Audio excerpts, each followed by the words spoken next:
정말 이제 벌써 6월 달이 됐네요. 코로나가 오랫동안 지속되면서 우리들의 삶이 피폐해지고 정말 어려워진 이 상황 속에서 정말 어떤 게 견고한 나라가, 어떤 게 무너지지 않는 영원한 것인가.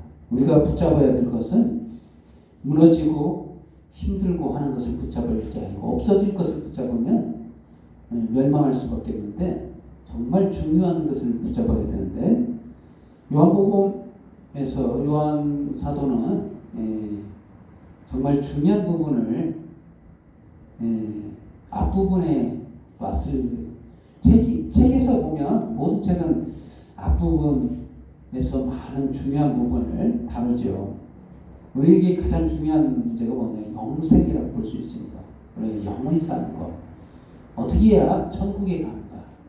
이런 관심, 이런 것이 더 중요하다고 보고 사도 요한은 정말 배열을 할 때 앞부분에 두지 않았나 싶습니다. 정말 중요한 내용이죠.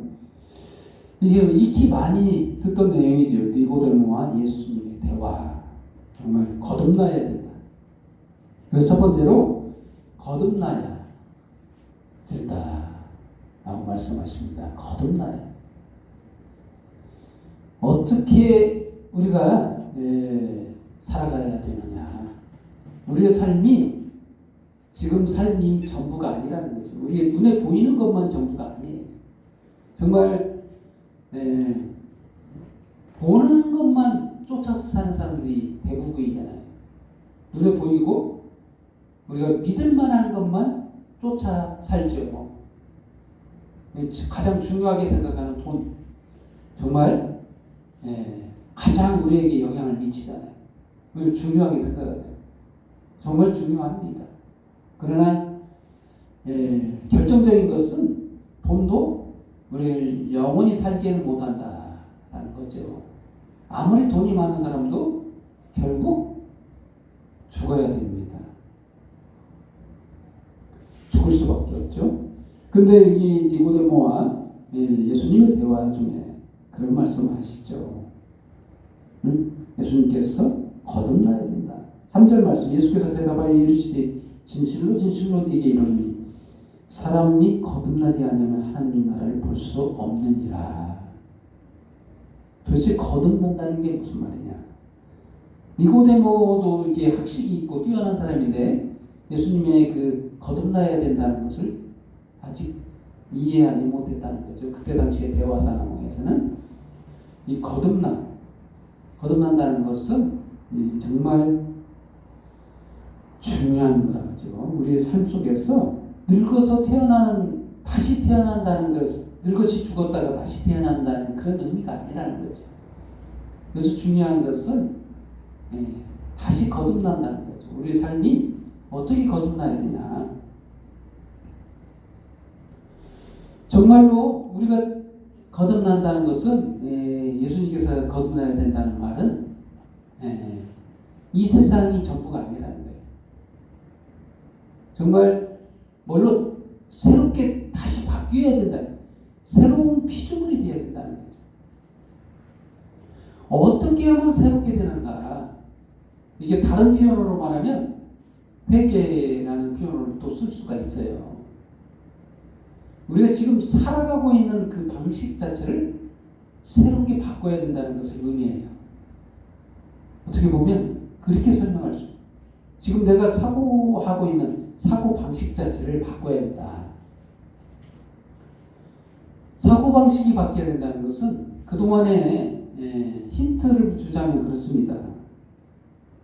예수님께서는 본문 말씀 14절 모세가 광야에서 뱀을 든 것 같이 인자도 들려야 하리니. 이 구약 성경을 인용하시면서 예수님께서 하신 말씀, 인자도 들려야 된다. 뱀처럼 십자가에 달려 죽으셔야 된다. 그런데 이는 그를 믿는 자마다 영생을 얻게 하려 함이십니다. 예수님을 믿게 하려. 이게 무슨 말이죠? 정확하게 설명하자면 예수님의 그 십자가 죽으심을 내 죄사함으로 믿어야 된다. 나 때문에 죽은 거라는 것을 믿어야 된다. 나 때문에 예수님이 죽으셨다는 것을, 영생을 주려고 대신 죽어주셨다는 것, 내 죄값을 지불하시기 위해서 죽어주셨다는 것을 믿어야 된다. 그 전에는 내가 애써서 십자가에 죽음을 죽어야 돼요. 내 죽음을. 그 전에는 사고방식. 내가 살려면, 내가 생명을 유지하고 살려면 내 노력이 필요했어요. 그 전에는 이전 방식은 그랬다는 거예요. 근데 이전 방식을 바꾸고 새롭게 태어난 새 피조물은 그렇지 않다는 거예요. 예수님의 십자가 그 죽으심을 공로에 힘입어서 그 힘에 의지해서 살아가는 삶, 그것이 바로 이 거듭난다는 거예요. 사고방식 자체가 바뀌고 삶이 바뀌고 완전히 개념 자체가 바뀐 새로운 피조물이라는 거예요. 권리나 자격도 바뀌었어요. 이제 어떤 자격이나 예수님과 동등된 권리를 가지고서 예수님이 누려야 될 왕권을 같이 누리는 것을 의미해요. 수준 높은 그러한 위치까지 염두에 된다는 거예요. 우리가 이 거듭난다는 것은 그런 의미, 우리가 영생한다는 것은 그런 의미라는 거예요. 그래서 여기서 하나님의 나라를 볼 수 없느니라 3절 말씀, 그 말에 전부 다 이게 포함되어 있는 말이에요. 천국에 못 간다는 거예요. 쉽게 말해서 거듭나지 않고서는. 그 삶의 방식이 그런 방식으로 살아가지 않고 있다면 우리가 좀 생각해봐요. 우리가 믿음이 있는 거 맞는가, 이런 생각을 해봐야 된다. 십자가 공로를 의지해서 살아가느냐, 그러면 내 공로를 의지해서 삶을 해결해가고 있는가, 이것을 두 부류로 나눠서 생각할 수 있다는 거예요. 거듭났다는 것은 바로 믿음으로 살아가는 것입니다. 그리고 예수님께서는 또다시 진실로 5절 말씀에 진실로 진실로 네게 이르노니 사람이 물과 성령으로 나지 않으면 하나님 나라에 들어갈 수 없느니라.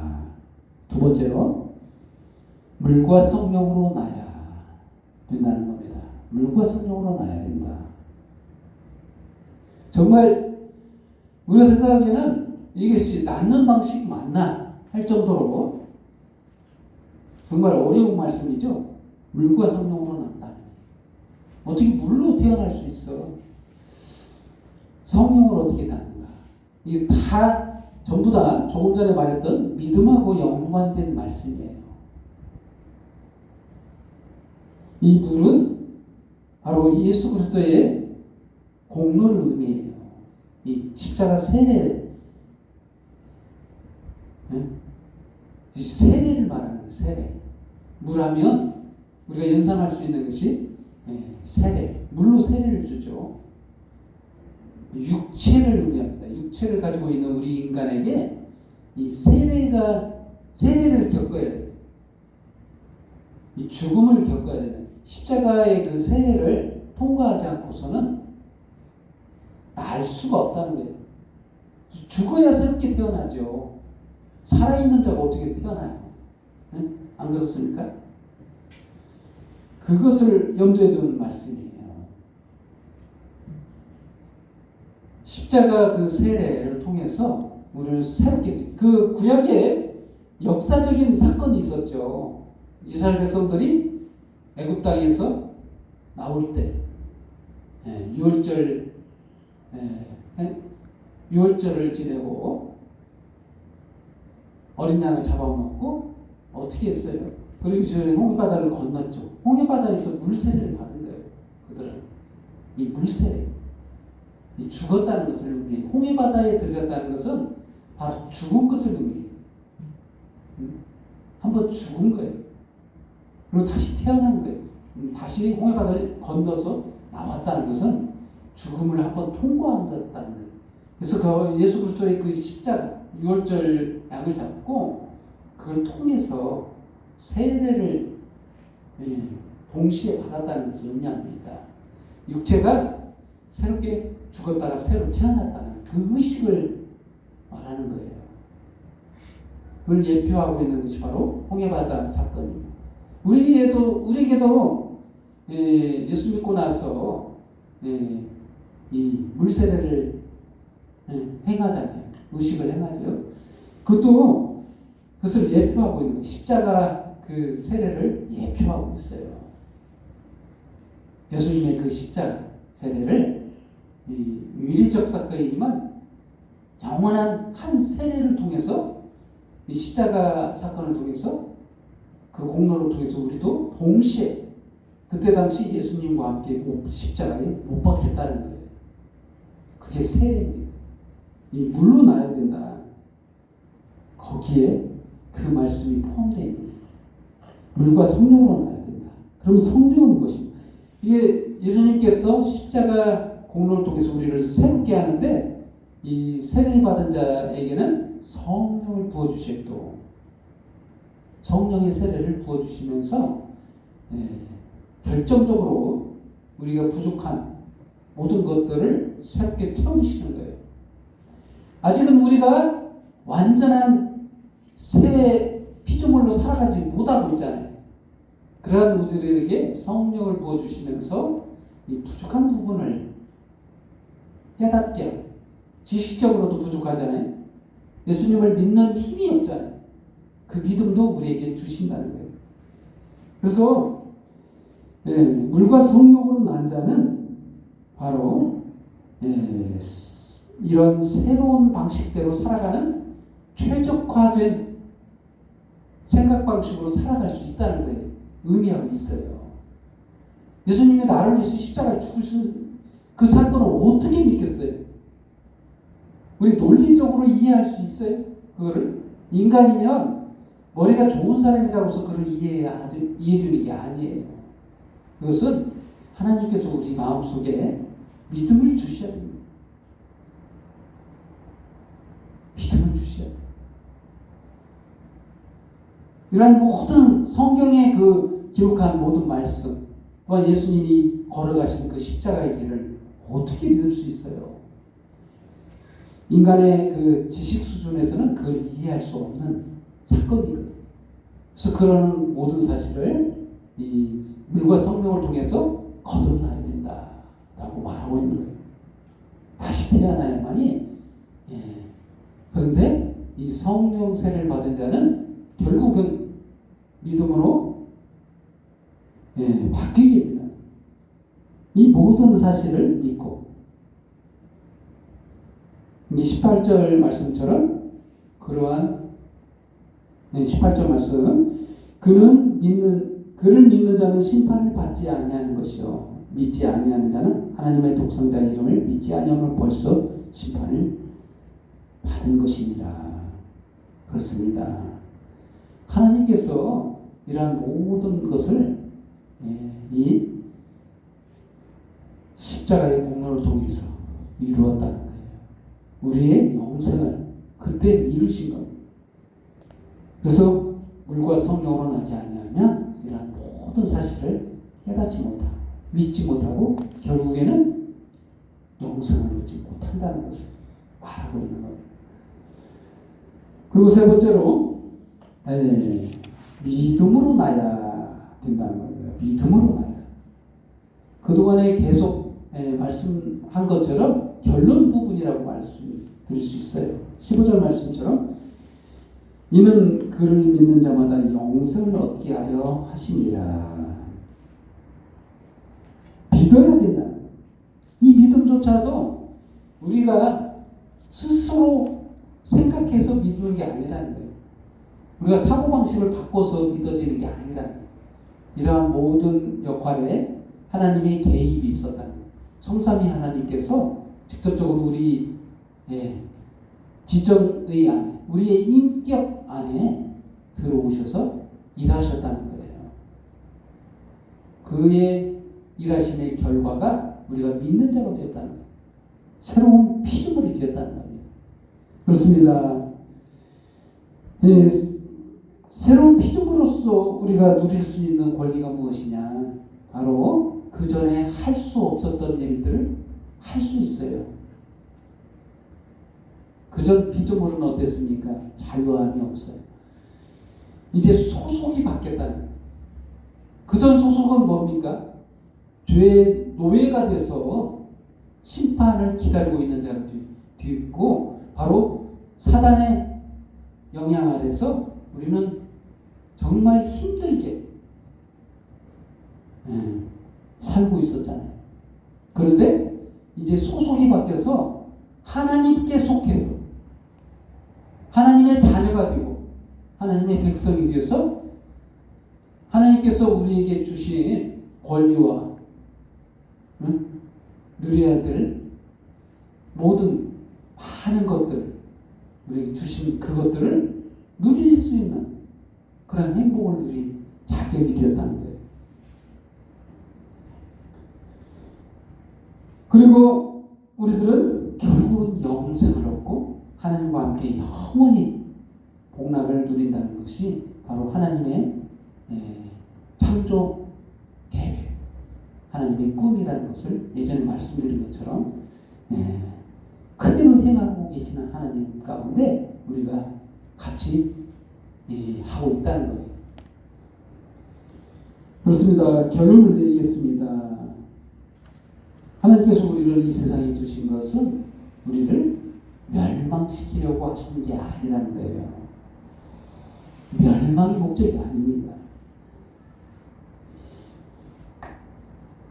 본문 말씀 16절에서 17절까지 말씀을 보면 그렇습니다. 하나님의 세상을 이처럼 사랑하사 독생자를 주셨으니 이는 그를 믿는 자마다 멸망하지 않고 영생을 얻게 하려 하심이라. 하나님이 그 아들을 세상에 보내신 것은 세상을 심판하려 하심이 아니요 그로 말미암아 세상이 구원받게 하려 하심이라. 아멘. 이게 바로 하나님의 본심, 하나님의 마음이라는 것을 깨닫는 저와 여러분 되기를 예수님의 이름으로 축원드립니다. 기도하겠습니다. 하나님 아버지 감사합니다. 저희를 향하신 주님의 마음, 심판이 아니고 구원이라는 것을 깨닫습니다. 참으로 주님, 저희가 멸망받기로 존재하는 게 아니고 하나님의 크신 사랑 안에서 하나님의 궁율로 우리를 붙들고 우리를 영원히 하나님과 함께 살게 하시는 하나님의 구원, 그 은혜를 오늘 깨닫고 주님 앞에 모든 영광과 경배와 찬양을 돌려옵니다. 주님을로 영광을 받아옵소서. 모든 영광 주님 앞에 돌려오며 예수님의 이름으로 기도합니다. 아멘.